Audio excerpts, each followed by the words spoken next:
How I Got Kidnapped by Ghost Pirates by Ryan Squires. It was a dark and stormy night.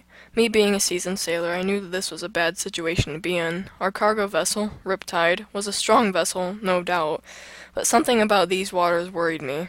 All of a sudden I heard a loud bang as if we had hit something. Sure enough, we did.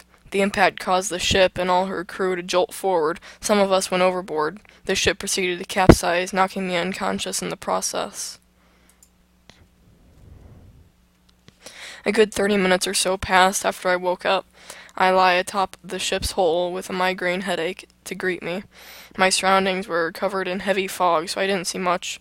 Off in the distance I saw what appeared to be a large wooden ship, one that looks exactly like an old pirate ship, which was slightly disturbing.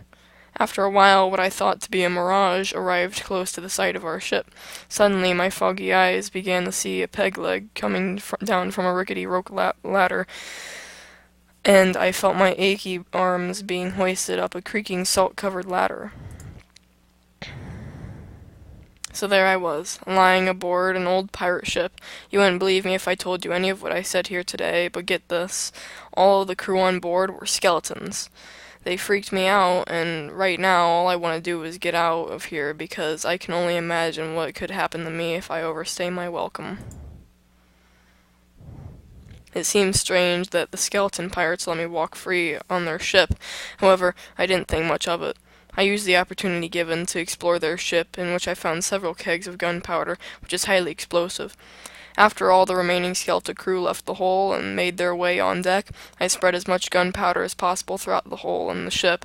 Afterwards, I took one of my two flares, lit the gunpowder, and ran onto deck, proceeding to jump off into the ocean. After I jumped into the water, I swam as hard as I could back to the eerie and desolate island that was conveniently there.